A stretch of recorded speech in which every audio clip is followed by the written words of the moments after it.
He is a former Cabrillo student who went to San Jose State. He has a bachelor's of science in mechanical engineering with a mechatronic focus, and he works at Magic Leap now, which is a startup. So let's welcome Hector. And Hector, why don't you tell us a little bit about the work you're doing, and maybe the students could ask some questions too in the time we have. Okay, can you hear me fine? Yeah, we can hear you. Okay, so I am currently a mechanical engineering on the rapid prototyping team in Magic Leap. Our team focuses on internal facing customers. So what we do is we take requests from other teams within the organization. Such teams could be people that are focusing on gestures, on world reconstruction, stuff like that. So we take in their requests. Sometimes they need to collect a lot of data and we need to create fixtures. So our job is to rapidly create fixtures, usually involves 3D printing parts, laser cutting, water jetting, just, trying to do one-off custom stuff as quickly as possible, just to aid our internal facing customers to help better their algorithms. So say one of the things we help out with is a head pose. Head pose is what our device does is it uses cameras to read in, it takes a bunch of pictures and it's able to locate itself within the real world. And when you want to put a virtual object, say on top of a table, and once you place it on top of a table and you walk around, maybe go to a different room and come back, you want the object to be in the same location on that table. So what our team does is we build a lot of some software tools and a lot of like hardware tools to help them improve their algorithms to make sure that the objects stay where they're supposed to stay. So we work a lot with robotics also. We use robotics to do automated data collection as well. Do you have any photos of the work you do or examples? We're not able to share those. Oh. Yeah, there's a whole bunch of like NDA stuff, but yeah, I could only really go over some generalized stuff, but yeah. So Magic Leap doesn't have a website? It does, but none of our internal facing stuff is really on there. Oh, interesting. So you are able to see like reviews and stuff because our device is already out on the market, the ML1. So you could check out reviews and stuff.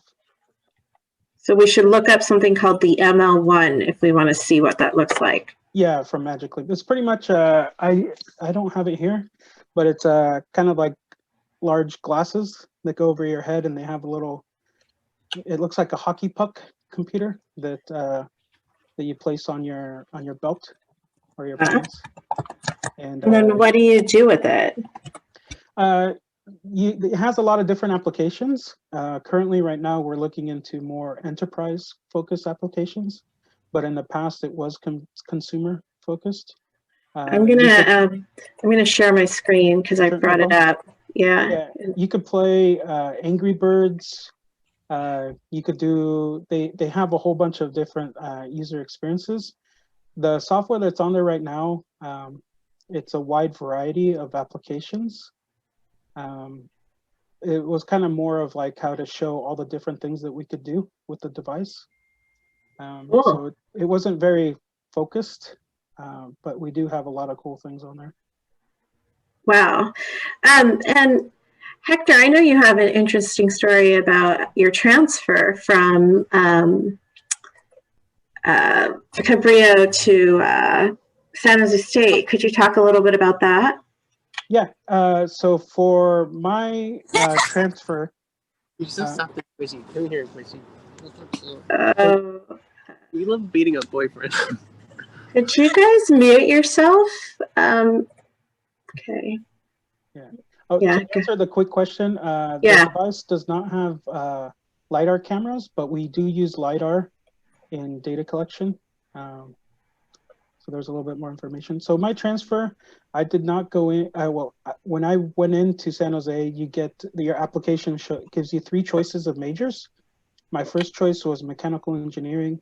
Second was materials. Third, I forgot what I put for third. But if you don't get into your first one, they don't automatically apply you to your second choice, which to me doesn't make sense. So I became undeclared when I went into San Jose State. And once I became undeclared, I had 3 tries to apply to the mechanical engineering college. The way, at least when I did it, the way you go about it is you take a few mechanical engineering classes or general engineering classes, and you add you write in a form, I think it's up to a couple of units. I forget how many units, but you write in the form and you petition to get added. So pretty much they're looking at how you performed in those engineering classes to see if you're gonna work out as an engineer in that program. The hard part is all the classes. Since you're undeclared, you have to add all your classes on the first day of school. So it's a lot of it's kind of stressful jumping around trying to see what will fit your schedule. So right now, mechanical engineering, as far as I know, is still impacted at San Jose State.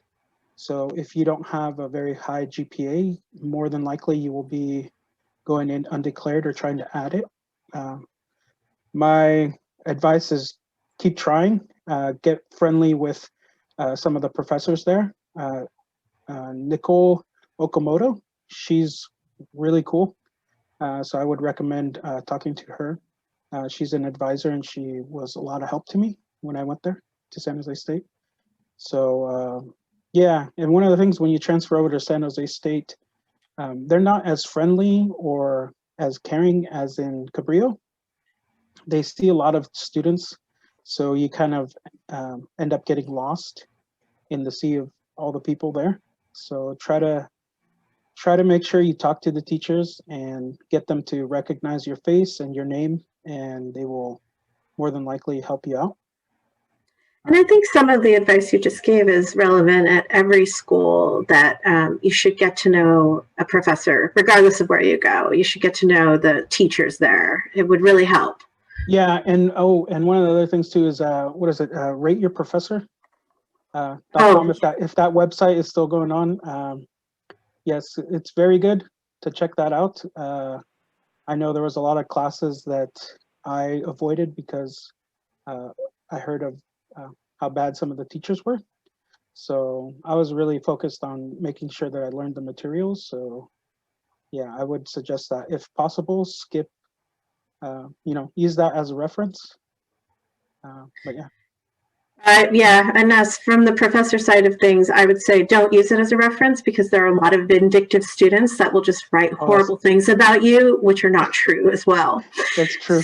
So I just think it's worth knowing both sides of that. But one of the things that I was hoping you could talk about was, I think you said something about you only get 3 chances to transfer into your major. Is that was that true? Was that something you said? Yeah. From my experience, we had three tries. You get 1 try per semester. So you take. Hector, we lost you. So it took me. I think I got in on my 2nd try, but I had a friend who was not able to get in on his 3rd try, and unfortunately, he ended up dropping out. And he wanted to go to a different college, and I don't think he ever ended up finishing his degree. We lost you for a second there, but I think you came back in when you said you got in on your 2nd try. Yeah. So we missed what you said before that. Okay. Yeah. From my understanding, you do have 3 tries, and it's usually 1 per semester. I think you get 9 or 12 units that you're able to fill in on that form. It's pretty much a form that says, with these classes that are engineering level, this is kind of the grade that I got, kind of, verifying that you can keep up with the material. So transferring from Cabrillo to San Jose State sounds like you apply. Well, there's the automatic process that you can qualify for, right? Yeah. When you transfer, if you meet their prerequisites, you'll get in as a mechanical engineer. But most colleges, well, at least San Jose State, it's impacted. So if you don't have the high GPA, you won't be able to get in. You'll get in as undeclared. Okay. Yeah, so that's what happened to me. So I just had to keep on taking classes until I got in. Oh, wow. Interesting. Okay. And after San Jose State, did you go right to Magic Leap? No, I worked at 2 smaller companies before that, and then I went into Magic Leap. For those, there's different roads that you could take. I went into the smaller jobs because I kind of wanted more experience, and they were easier to kind of get into. Unfortunately, in smaller jobs, you wear a lot of different hats, and it's a lot of responsibility and stress. It's fun, but after a while, it gets tiring. So I would definitely recommend, there's different things that you could look out for, different signs of, definitely try to go for a company that has a good environment, that looks to try to take care of its employees. One of the telltale signs is looking at how long most of the average employee stays there for. If it's a company that has a high turnaround, there's probably a reason. It could either be they don't compensate their employees enough, or there's just, management, or, different things that could be an issue. And also look at how they treat, especially like their older employees. I was worked at a company where the guy that was there for 11 years, they did not treat him very well. So I looked at that, and you look at that and you think, is this what I'm striving to become? And for me, that was a no. So that was one of the reasons I left. So yeah, having a good environment is, at least for me, it's very important. So there's a few questions in the chat. And I also wanted to ask you if you could explain how you figured out that company wasn't nice to the older employee. And I think the question in the chat, is there a website to check a company's turnaround rate? And what's it like being part of a startup? Is it a better or worse experience than a regular job in your experience? Okay, I guess, let's see. So for being at a startup, the nice thing is, kind of being surrounded by the tech companies. And Magic Leap does have a lot of software engineers. So, you have a lot of competition. And so Magic Leap has to cater to those employees just as good as like a Facebook or Google does. So they do tend to take care of their employees a lot. So you have like, we have unlimited PTO. We get snacks, drinks and stuff. Yeah, so it's really nice. Magic Leap is a little bit different as a startup because they got a lot of money, and they're a very large company for a startup. So I would say it's fair. It's somewhat stressful, but it's very fun. A lot of startups have a lot of younger employees. People trying to set out and make their mark in the Silicon Valley. Both can be good and bad. Since I imagine most people are, we're fairly close to Silicon Valley, so I would recommend definitely checking out, one of the startups. It's a fun experience either way. And when you say Magic Leap is large, what does that mean? Like as a startup? Most startups are less than 20 people, like when they first start out. and then they start growing. Magic Leap currently, I think, is about 1,000 employees Oh, worldwide. wow. Yeah, so for a startup, it kind of doesn't really fit some of the criterias for a startup. Right. I would recommend it. I would recommend getting a job in the tech industry just because of how much a lot of companies are kind of fighting to be the next place that people want to work at. So I would definitely go for that. Do you find that you use the skills you learned at Cabrillo and San Jose State in your job every day? Yes and no. We don't. For at least for my team, since we do things kind of fairly quickly, you can't sit there and do kind of FEA analysis on everything that you design. You kind of have to go towards experience and intuition for that. But one of the things that you do learn a lot is all your communication skills. I remember when I was an engineer, I was thinking, why do I have to take communications for engineers?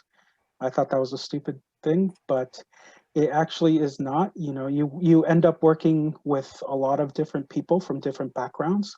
Not all people are technical. Not all people have English as their first or even second language. Wow. So having things written and documented well not only protects you, but it also helps. Help. It helps you if you have to go back to the project later on, and it also kind of helps you if you need to show someone else how to do something. Um, so it's actually very important. Also, in terms of like senior projects or student projects, if I had one where we documented and we videotaped our project working, and the next day during before our presentation, it broke. So we couldn't really show the instructor that it was actually working. Luckily, we did have a video of it working. Oh. So that really saved us.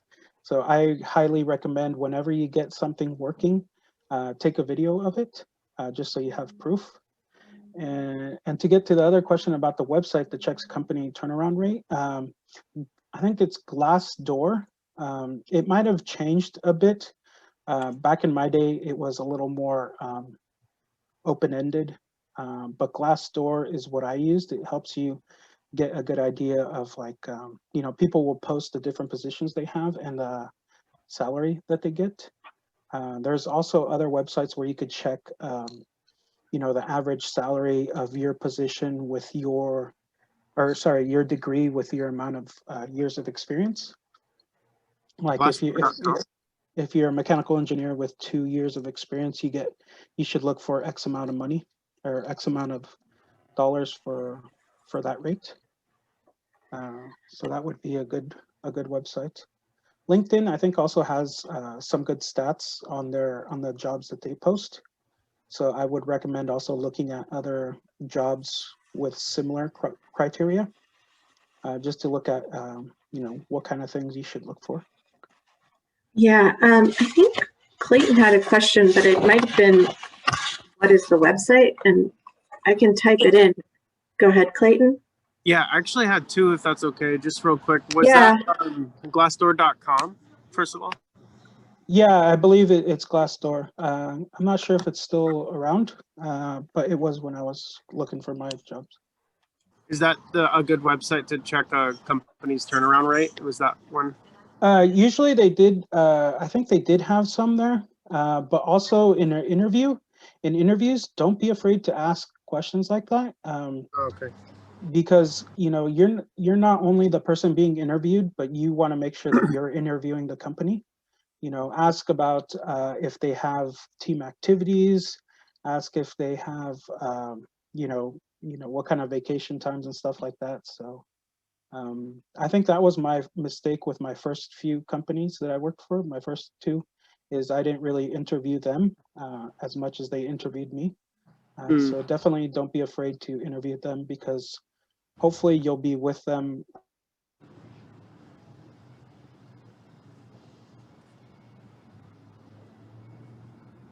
We lost you for a second. You said hopefully you'll be with them For a couple years. Okay. Yeah. Yeah. Thank you. Does anyone we have one more minute with Hector. Does anyone have another question they want to ask? Did that AR glasses set use like a LiDAR camera?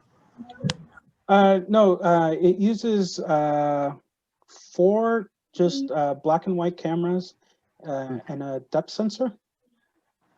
We do use LiDAR for other things, for like ground truth. So one of the methods we're able to verify that the device reconstructs the environment correctly is we have other cameras that kind of do higher end measurements that, you know, you're able to verify that the device is at the position that it thinks it's at. So yeah, we use the same cameras like in video games and movies where the motion tracking cameras. Oh yeah. Yeah. Okay, well, thank you so much, Hector, for joining us. It was great to see you and hear about the work you're doing. I think there was one more question in the chat is asking if, I think they sent it privately, but is it the same transferring to other engineering disciplines in San Jose State? And as far as I know, the process is the same for all engineering colleges. The only difference is they're probably not as impacted as the mechanical engineering. San Jose State is fairly impacted with mechanical engineering. Thank you so much, Hector. And if the students have more questions, can they get in touch with you? Yeah, I'll post my email in the chat. Okay, that would be great. All right, no problem.